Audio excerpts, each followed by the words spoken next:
शुरुआत इस वक्त की अहम खबर के साथ। यूपी मदरसा बोर्ड इम्तिहानात की तारीख में पहली मरतबा टॉप 10 तलबा की फहरिस्त पर सवाल उठ रहे हैं। इस मरतबा यूपी मदरसा बोर्ड के तहत होने वाले मुंशी, मौलवी, आलिम फाजिल के नताइज में गैर मुस्लिम तालिब इल्मों की तादाद में गैर मामूली इजाफा देखा गया। सेकेंडरी, सीनियर सेकेंडरी, दर्जा कामिल और दर्जा फाजिल के टॉप 40 तालिब इल्मों में 15 गैर मुस्लिम तलबा हैं। गैर मुस्लिम तालिब इल्मों में उर्दू, अरबी, फारसी, दीनियात के बढ़ते रुझानात के अलावा इन मज़ामीन में गैर मुस्लिम तालिब इल्मों के गैर मामूली मुजाहरे पर भी सवाल उठ रहे हैं। मदरसा मुंतज़मीन और साबिक़ बोर्ड मेंबरान ने इस पर शक का इजहार करते हुए इस मामले में जांच का मुतालबा किया। और वहीं राजस्थान के पैरा टीचर्स के एक वफ्द ने वज़ीर आला अशोक गहलोत और वज़ीर अक़लियती उमूर सालिम मोहम्मद से मुलाकात की, उन्हें मेमोरेंडम सौंपा। ये मेमोरेंडम पैरा टीचर्स के 8 मुतालबात पर मुश्तमिल है। हमारे जयपुर नुमाइंदे अरबाज अहमद ने पैरा टीचर्स से इस मामले पर तफसीली बातचीत की। पिछले कई वर्षों से हम लोग अल्प मानदेय में ये जो इन मदरसा में कार्य कर रहे हैं, तो हम लोग चाहते हैं कि हमारा नियमितीकरण हो और नियमितीकरण जल्दी से जल्दी हो। आज जो महामारी चल रही है, इसमें भी हमने कोरोना वॉरियर्स के रूप में हमारे मदरसा पैरा टीचर ने युद्ध स्तर पर काम किया है। हर जिले में कलेक्टर महोदय द्वारा हमारे मदरसा पैरा टीचर सम्मानित हुए हैं अच्छे कार्य के लिए। हम लोग चाहते हैं जिस तरह से हेल्थ डिपार्टमेंट या जिस तरह से दूसरे विभाग में जो नियमित किया गया है, हम लोग पिछले कई वर्षों से, कुछ तो 25 सालों से हम लोग कार्य करें अल्प मानदेय में सर, तो हम तो चाहते हैं कि नियमित किया जाए। हमें होती है वो 15% की वजह से हमेशा जो है एक वृद्धि होती है वो रुक जाती है। तो हम चाहते हैं कि ये 400 रुपए की हमें वृद्धि भी मिले। और जो इतने सालों से हमारे पैरा टीचर जो दूसरे जिले में लगे हुए हैं, हम चाह रहे हैं कि उनका भी जो है इस पे ध्यान दिया जाए, उनकी समस्या पर पूरी तरीके से ध्यान दिया जाए। और अब बात करेंगे मध्य प्रदेश की सियासत की। एमपी की शिवराज सिंह हुकूमत के 100 दिन पूरे हो गए हैं और 100 दिन शिवराज काबीना में तोसी की गई। राजभवन में 28 अरकान असेंबली ने वजारत का हलफ लिया। राजभवन में एक सादा मगर पुरवकार तकरीब में गवर्नर आनंदीबेन ने यह हलफ दिलाया। गोपाल भार्गव, विजय शाह, जगदीश देवड़ा, यशोधरा राजे, भूपेंद्र सिंह और विश्वास सारंग के नाम काबिल जिक्र रहे।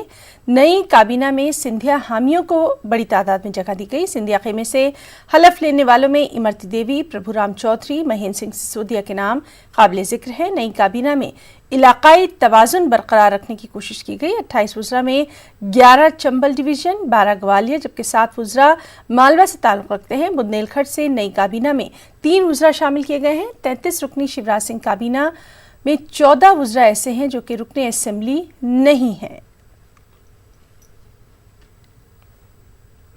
देखिए, ये किसी की टीम नहीं है, ये जनता की टीम है। ये सरकार के मंत्री नहीं है, ये है जनता के सेवक।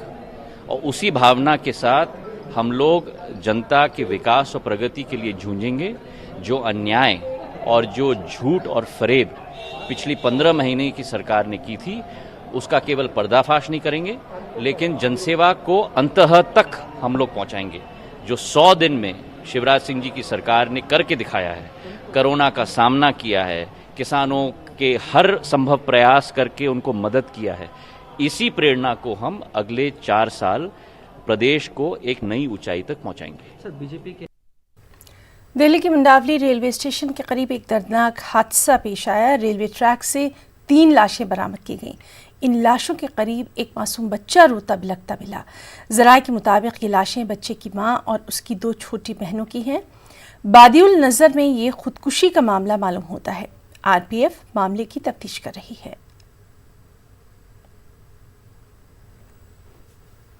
गैर मुल्की तबलीगी जमात के अरकान को ब्लैकलिस्ट किए जाने और उनका वीज़ा रद्द किए जाने के मामले पर सुप्रीम कोर्ट में समाअत हुई। मरकज़ ने इस मामले में हलफनामा दाखिल किया। अब तक की गई कार्रवाई की जानकारी अदालत को दी गई। हलफनामे के मुताबिक 2765 गैर मुल्की तबलीगी जमात के अरकान को ब्लैकलिस्ट किया गया, जबकि 1900 से ज़ायद के खिलाफ लुकआउट सर्कुलर जारी किया गया। मरकज ने कहा हर मामले में अलग अलग अहकाम जारी किए गए हैं। इस पर सुप्रीम कोर्ट ने कहा तब इन अफराद को हाई कोर्ट से रुजू करना चाहिए। इस केस में अगली समाअत 10 जुलाई को होगी। इस बीच हुकूमत को मुताल्लिका अफराद को उनके बारे में जारी अहकाम की कॉपी दी जाएगी। पिछली समाअत के दौरान अर्जी गुजारों की तरफ से कोर्ट को बताया गया था कि वीज़ा रद्द किए जाने या ब्लैकलिस्ट किए जाने के ताल्लुक से सरकार की जानिब से उन्हें कोई सरकारी हुक्मनामा मौसूल नहीं हुआ। और अब बात कोरोना की। मुल्क में कोरोना मुतासरीन की मजमूई तादाद 6 लाख के पार हो गई है। सिर्फ 6 दिनों में 1 लाख नए कोरोना के मामले सामने आए। पिछले 24 घंटों में 19,148 कोरोना के मामलों की तस्दीक हुई, जबकि इसी अरसे में 434 अफराद जाँ बहक हुए। मुल्क में अब तक 17,834 लोगों की मौत हुई है। वजारत सेहत के जरिए जारी करदा आदाद शुमार के मुताबिक मुल्क में एक्टिव मामले 2,26,947 हैं, जबकि 3,59,860 अफराद अब तक कोरोना को शिकस्त देकर सेहतयाब भी हो चुके हैं।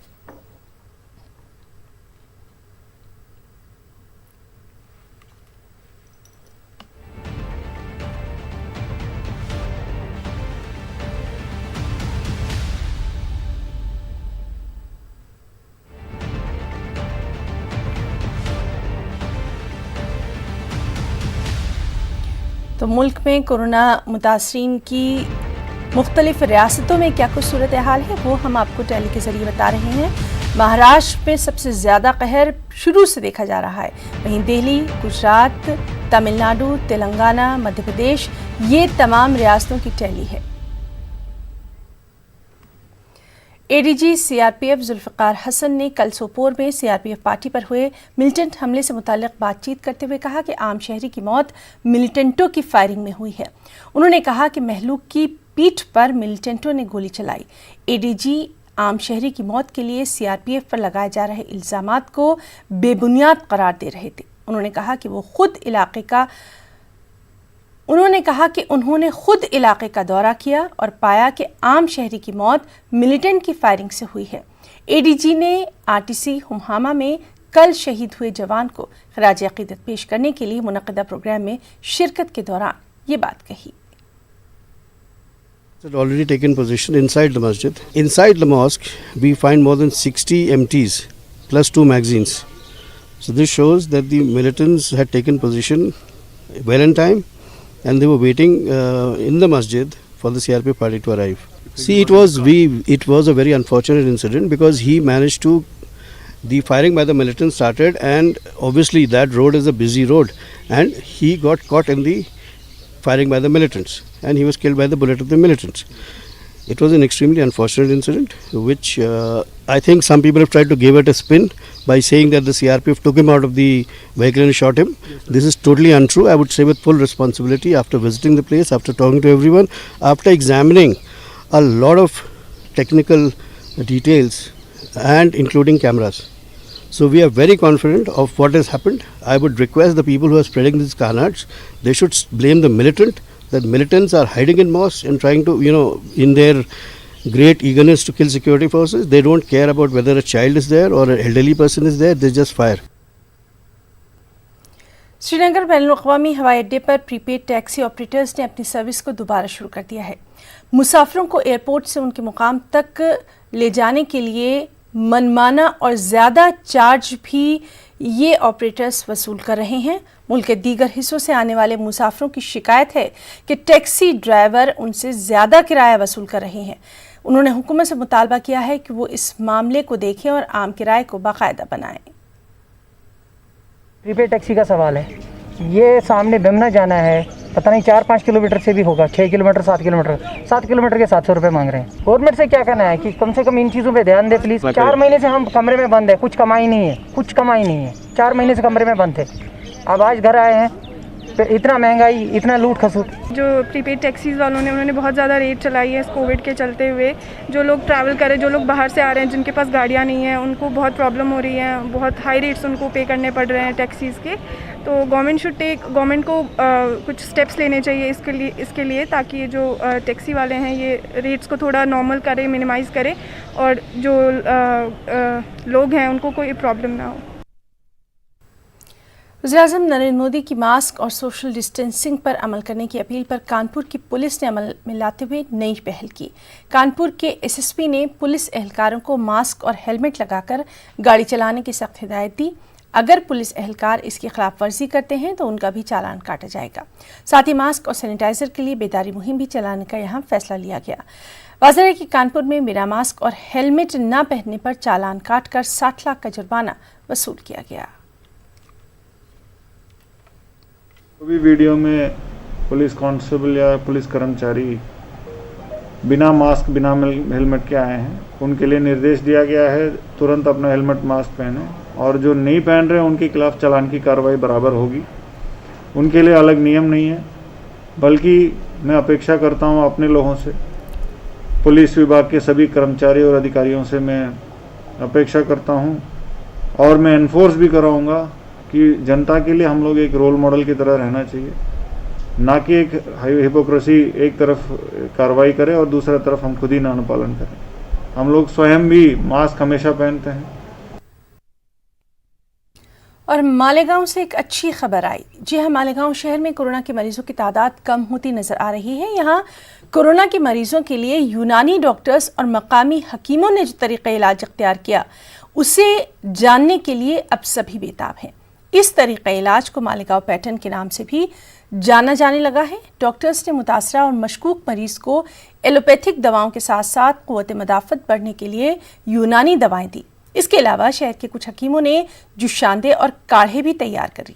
शहर में 400 से ज़्यादा यूनानी डॉक्टर्स मौजूद हैं। इन डॉक्टर्स को हुकूमत की जानिब से यूनान के साथ साथ एलोपैथिक दवाएं भी देने की इजाज़त है।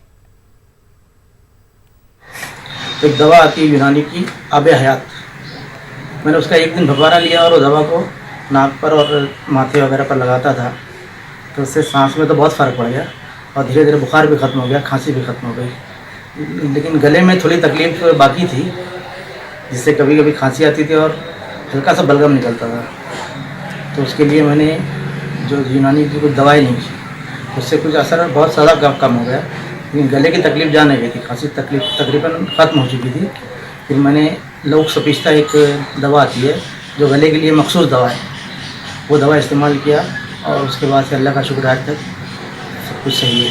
वहाँ से जो डिस्चार्ज हो चुके हैं या फिर उन्होंने मुझसे पर्सनल रिक्वेस्ट की कि आप हमें कुछ यूनानी दवाएं भी दी, तो मैंने अपने तौर से उनको यूनानी दवाएं प्रिस्क्राइब किया। कुछ 5 दिन, किसी को 10 दिन, और माशाल्लाह उनको काफ़ी रिलीफ हुआ।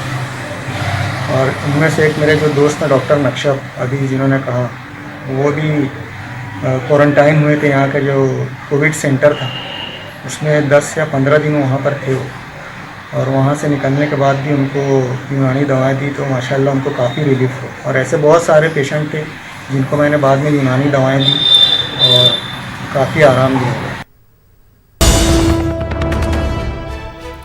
अहम खबर, वज़ीर दिफ़ा राजनाथ सिंह का लद्दाख का दौरा टल गया है और अब दौरे की नई तारीख का जल्द ही ऐलान किया जाएगा। आपको बताएं कि वज़ीर दिफ़ा राजनाथ सिंह ले जाकर सूरत हाल का जायज़ा लेने वाले थे।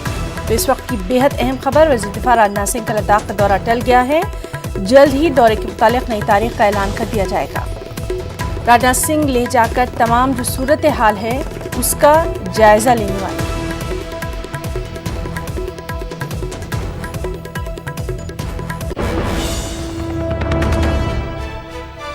वज़ीर दिफ़ा राजनाथ सिंह का लद्दाख का दौरा टल गया है। लेह जाकर वो तमाम तर सूरत हाल का जायज़ा लेने वाले थे और अब जल्द ही दौरे की नई तारीख के मुतालिक भी मालूमात फराहम की जाएगी, ऐलान किया जाएगा।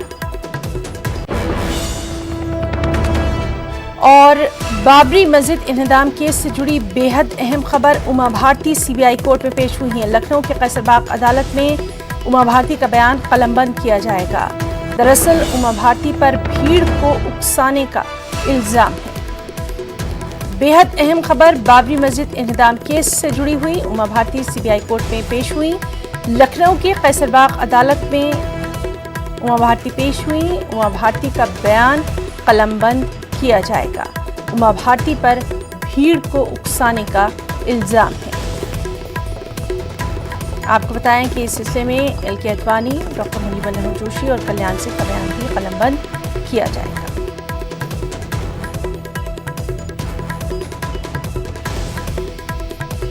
लखनऊ की कैसरबाग अदालत में उमा भारती का बयान कलमबंद, उमा भारती पर भीड़ को उकसाने का इल्जाम।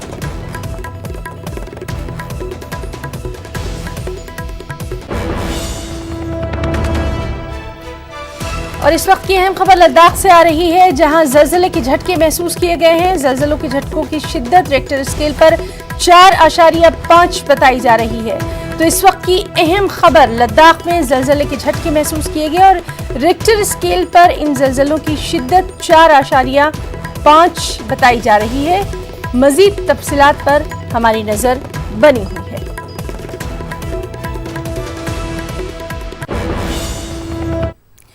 सीएम राहत फंड के सिलसिले में कर्नाटक में हैरत अंगेज इंकशाफ सामने आया है। कोरोना की वबा और लॉकडाउन के दौरान चीफ मिनिस्टर फंड का 1 रुपया भी खर्च नहीं हुआ। वेलफेयर पार्टी के रियासती सदर एडवोकेट ताहिर हुसैन की आरटीआई दरख्वास्त से ये जानकारी सामने आई। सीएम रिलीफ फंड में 290 करोड़ रुपए जमा हुए हैं, लेकिन अब इस फंड का 1 रुपया तक खर्च नहीं किया गया। इस रकम को हुकूमत ने इमरजेंसी फंड के तौर पर महफूज रखा है।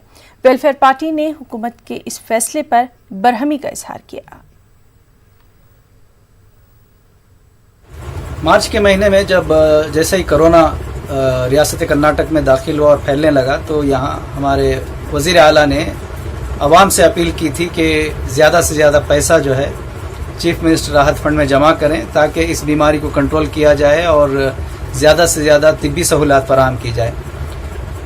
वज़ीर आला की इस अपील पर तमाम इदारे, गैर सरकारी और गैर सरकारी इदारे, सरकारी मुलाजिमीन, छोटी और बड़ी तंजीमें, सब ने दिल खोल कर पैसा जमा किया, जिसके नतीजे में 290 करोड़ रुपए इस वक्त चीफ मिनिस्टर राहत फंड में जमा हुआ है। 18 जून तक इतना पैसा जमा हुआ है, 290 करोड़ रुपए। और ये जानकारी मैंने एक आरटीआई दाखिल की थी, जिसके ज़रिए से हमको मिली है। तो आपको ये जानकर हैरत होगी कि 290 करोड़ रुपए में से 1 रुपया भी खर्च नहीं हुआ है, 1 पैसा भी खर्च नहीं हुआ है। जी हाँ, तो welfare party of India Karnataka की जानिब से हम चीफ मिनिस्टर से सवाल करते हैं कि इमरजेंसी हालात के लिए अवाम ने जब पैसा अपनी जेबों से काट करके आपको दिया, तो आपने इस पैसे को क्यों अभी तक खर्च नहीं किया? लॉकडाउन के दौरान लोग इतने परेशान रहे, मजदूर इतने परेशान रहे, गरीब अवाम इतने परेशान रही, इसके बावजूद आपने जो है इस पैसे को खर्च नहीं किया और अभी तक उठा करके रखा है। और आपके उस आरटीआई के जवाब में आपने ये कहा है कि ये इमरजेंसी हालात के लिए उठाकर रखा गया। अभी और कौन सी इमरजेंसी हालात आप चाहते हैं कि जब आप ये पैसा खर्च करें? हम देख रहे हैं अस्पताल की सूरत हाल क्या है, मेडिकल सहूलियत की सूरत हाल क्या है। कर्नाटक में येडियुरप्पा हुकूमत कायम हुए 1 साल मुकम्मल हो रहा है, लेकिन अभी तक उर्दू एकेडमी की तश्कील नहीं हो पाई है। बेंगलुरु में बज़्म शाहीन के सदर बाबाजी ने कहा कि रियासत में उर्दू को हर सतह पर नज़रअंदाज किया जा रहा है।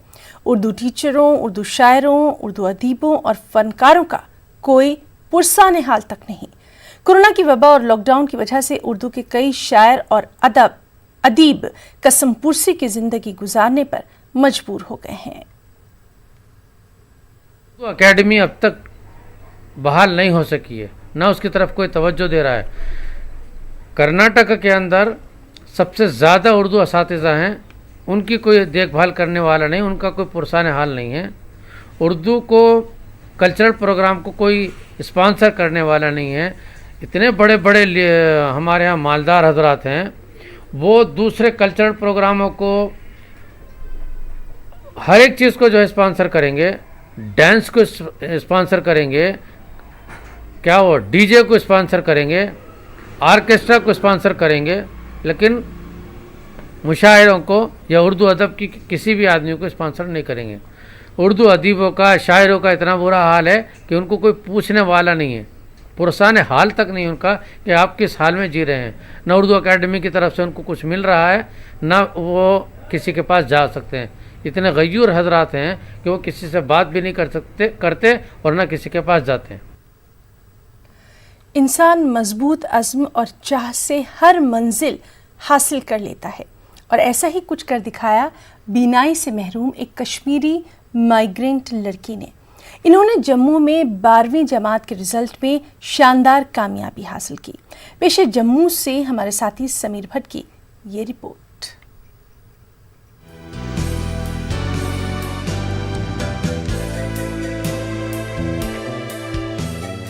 जगती माइग्रेंट टाउनशिप जम्मू में मुकीम पार्थी धर के घर में इन दिनों खुशी का माहौल है। बीनाई से महरूम होने के बावजूद पार्थी ने 12वीं जमात के नताइज में 83% नंबरात हासिल करके शानदार कामयाबी हासिल की है। वो अपने सरकारी स्कूल में आर्ट्स मजामीन की टॉपर है। इस कामयाबी के लिए धर के मुख्तलिफ हलकों से काफी सताइश की जा रही है। पार्थी का कहना है कि उन्होंने जिस्मानी कमजोरी को अपनी राह में रुकावट नहीं समझा। इस बहादुर लड़की ने अपनी कामयाबी का सेहरा अपने वालिदैन, असातिज़ा और दीगर खैरख्वाहों के सर बांधा है। सबसे ज़्यादा हेल्प तो मेरी मदर ने की है। इन्होंने बचपन से ही हम नॉर्मल स्कूल में पढ़े हैं, हम ब्लाइंड स्कूल में नहीं पढ़े हैं, तो जिस करके जो हमारी जर्नी थी वो थोड़ी डिफ़िकल्ट तो थी, बट हमारी मदर ने बहुत ज़्यादा सपोर्ट करा है हमें इस जर्नी में। फादर ने भी बहुत ज़्यादा सपोर्ट करा है। इवन जो अगर आज हम इस मुकाम तक पहुँचे हैं वो हमारे मदर और फादर की ही वजह से पहुँचे हैं। लोअर मिडिल क्लास से ताल्लुक रखने वाली पार्थी धर के वालिद एक निजी दुकान में काम करते हैं। धर के भाई आकाश भी बीनाई से महरूम है। इसके बावजूद उन्होंने अपनी डिग्री मुकम्मल की है। उनके वालिदैन को भी अपने होनहार और बहादुर बच्चों पर फख्र है। उन्हें उम्मीद है कि उनकी लाडली मुस्तकबिल में भी उनका नाम रोशन करती रहेगी। मेरे दोनों बच्चे विजुअल प्रॉब्लम है, लेकिन हमें बहुत ही स्ट्रगल करना पड़ा, बहुत ज़्यादा। लेकिन मेरे हस्बैंड मेरे साथ रहे हैं, इनका सपोर्ट मेरे को मिलता रहा, तो मैं मतलब कि घबराई नहीं। मेरे को मेरी फैमिली का भी सपोर्ट पूरा रहा।